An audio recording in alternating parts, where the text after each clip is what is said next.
A very good evening to all our viewers. Welcome to this Thursday's edition of the Evening Review. My name is Taiwan Jabela, your host. Let's look at some of the headlines that will appear in Friday's edition of Namibian Sun.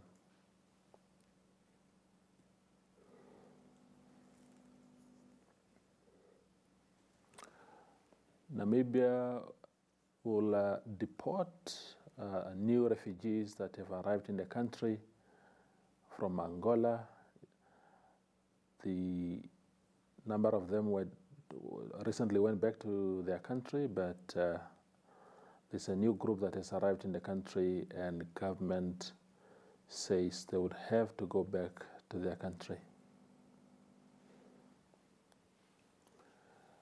People with disability say they continue to be subjects of harassment in the form of shaming them. They're saying they too are human, and this kind of shaming must come to an end.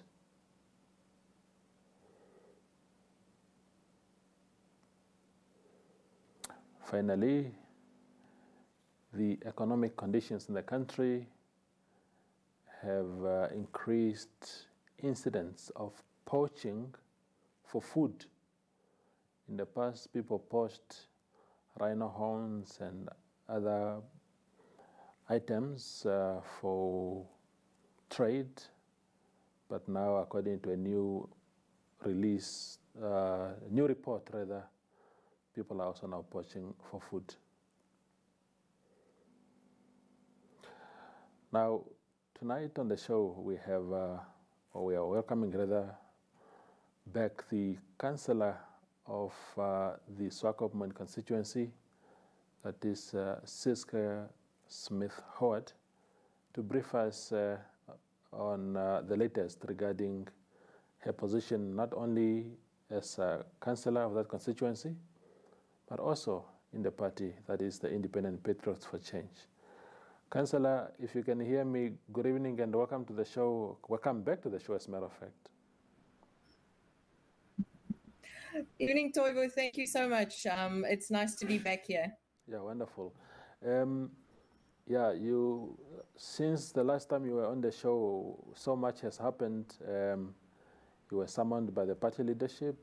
Some charges were lodged against you, and a court case in the High Court also took place, in which you won an interdict against your party. If you can give us a sense of what your application was about. Of course, we know that eventually you won the case, but what was it about?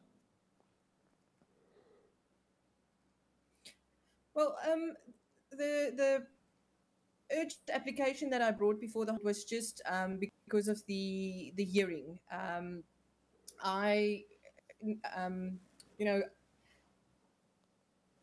party that in order for me to appear at a hearing, I will need to have all the documentation and the reports and the things that they allege against, the evidence in that, so that I can prepare for my own hearing.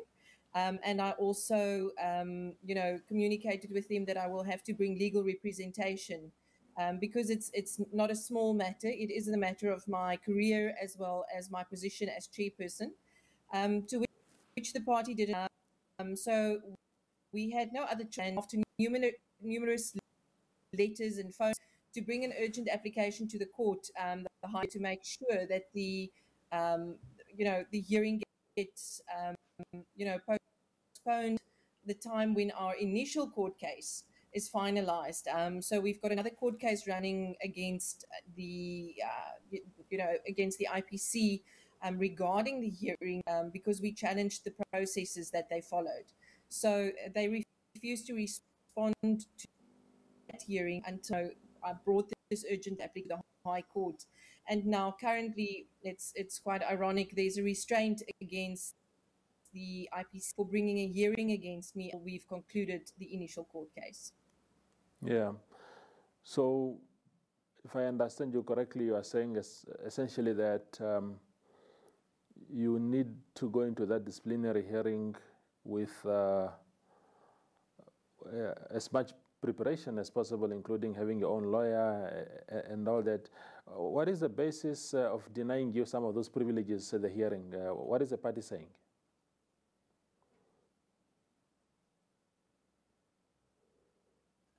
Like I said, Toivo, I don't know what the bases are because they never responded to the emails or the letters that I wrote regarding it. So I don't know. Seemingly, I should have exhausted the, the internal processes, which we have done. And then if I can't get any response from the party to letters that I write and requests that I make, then unfortunately only other route is to go to the courts. Yeah, and the charges, councillor, are quite a lot. I remember, I think there are 9 or so. What do you make of the charges? Is it something that scares you? Is that why you want to go there with your lawyer and everything?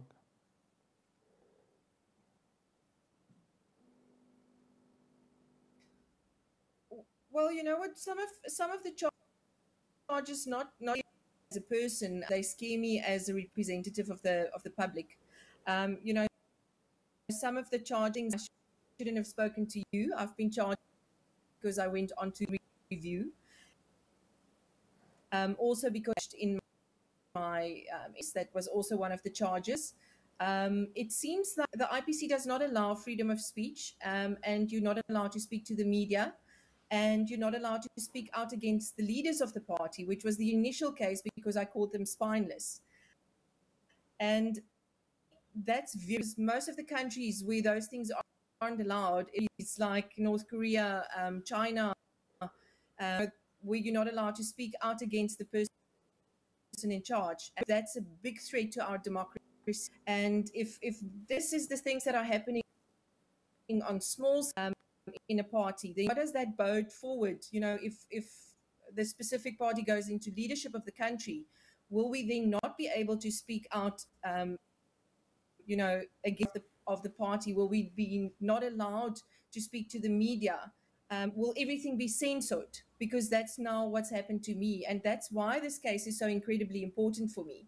It's not just about my position. It's about the things that we are allowed to do within the party, because that is a small view into the future. Should IPC become the leader of the country, then under what censorship will we be placed? And that scares me, and that's a real threat to our democracy. Yeah. Another thing, councillor, obviously, of course, there's your element, the element of Ciske being charged by her party. But I think in a greater scheme of things is the issue of your constituency and its residents missing out on having a councillor. You play a huge role in that regard. What are the, as a matter of fact, for how long have you been away now because of this issue? I lost track of time.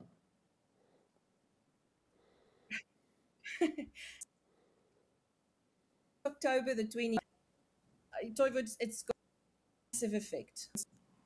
It causes me sleepless nights at this stage. You know, last year, for instance, in the beginning of the year, we get quite a lot of requests for, school fees, as well as institutional children that wants to go and study and they can't afford to go study. So that's where we play a big role as constituency councillors, as regional councillors, to make sure that we use the limited funds available to us to assist children that wants to go and study, to go to institutions, higher education institutions. And we've paid for 11 children last year to start their studies with the eye on, assisting them further for the 5 years that I am in office.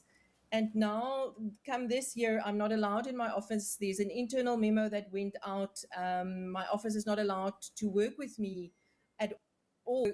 Those children have not had the opportunity to get the studies funded, which leaves a very big gap in the education of those kids, obviously. And then further to that, have a vital function that we play for our community. These food handouts, these, especially in the beginning of the year, these things like stationery, these, drives that we do to assist with small businesses, with SMEs. All these things are on hold at the moment. Yeah. What does the local authorities, not local authorities, the regional councils act say about, in a scenario like that? Is there any provision, for example, for someone to act in your absence? I'm curious as to what goes on at your office right now in your absence.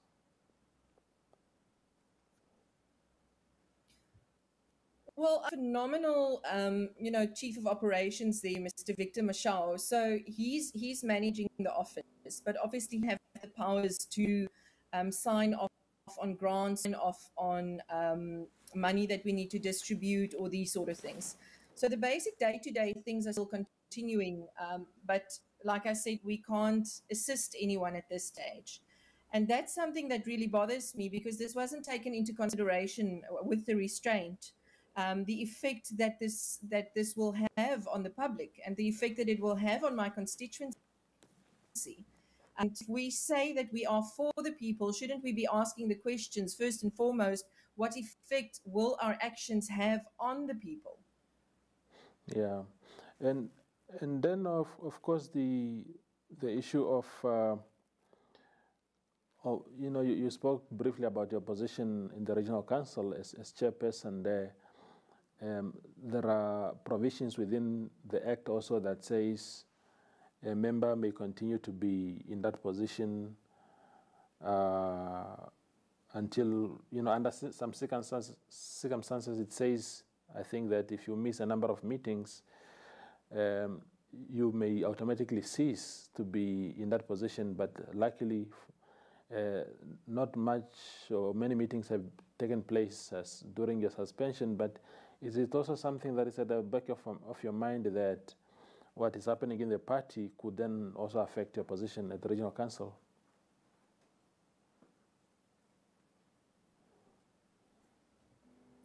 Yes, naturally, that it's a big worry for me. I am at the point, the meetings are continuing without me having it. So it's sort of at the point of, how can I miss a meeting if I'm not invited to it? And I believe that is something that the regional council is not allowed to do. I need to be invited to the meetings, because on a restraint, I'm not no longer a meeting, nor has the council removed me as a councillor or as chairperson.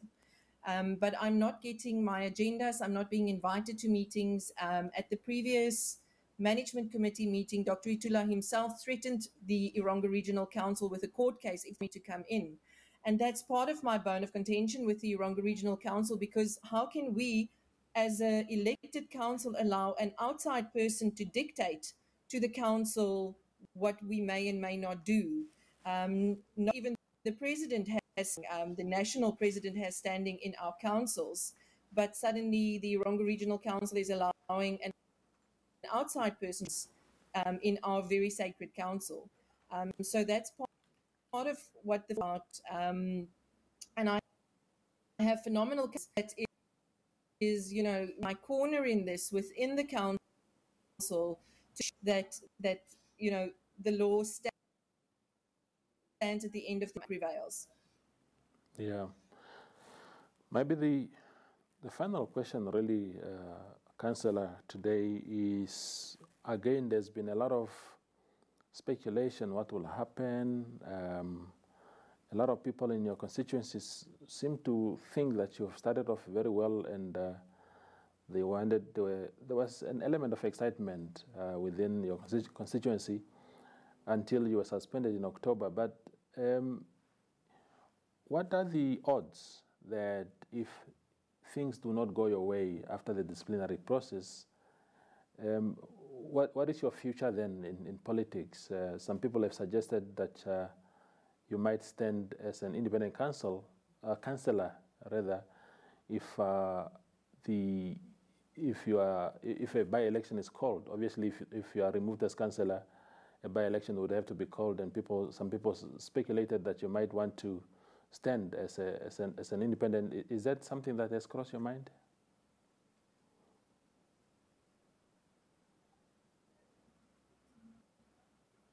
Well, I can't give away good story.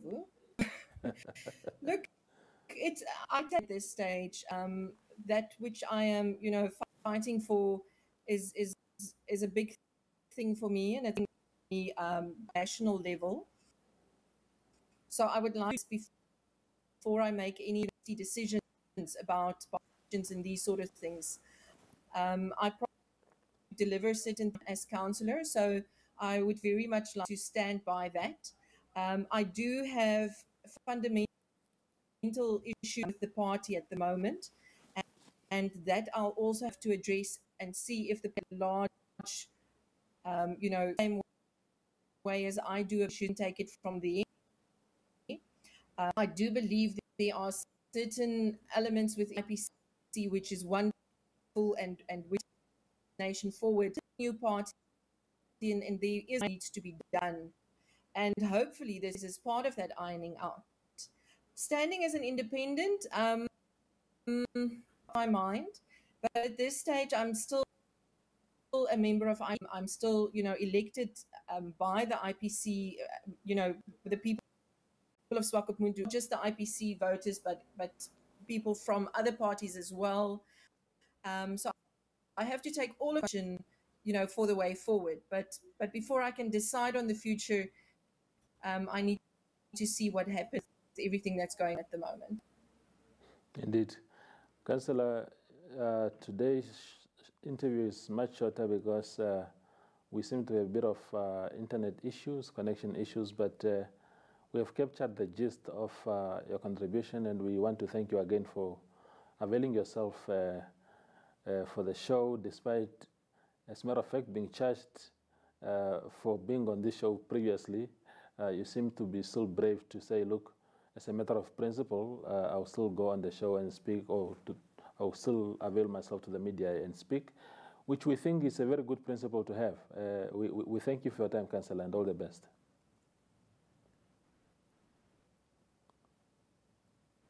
Thank you for asking me on your show, and it's media plays in our country, and we must respect that. Wonderful. Thank you very much. That was Sisker Smith Howard. She's the suspended IPC councillor for the constituency of Swakopmund, talking about her case that has dragged on since October last year. We apologize deeply for the poor sound quality on tonight's show. It's rain and all other technical things that have affected the quality, but the rain is good, but that is the upside down of it. Thank you for watching.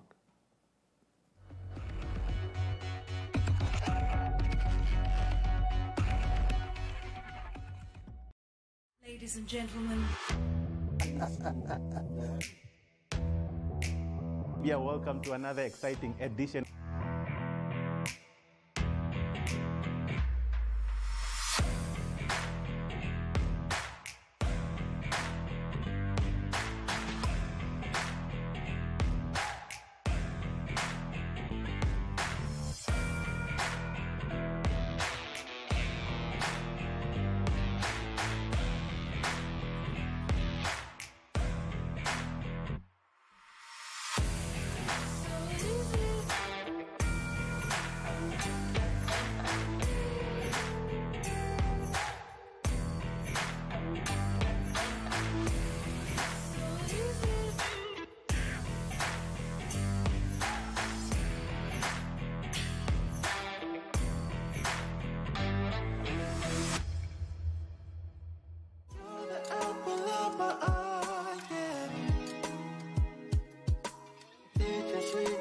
Survive.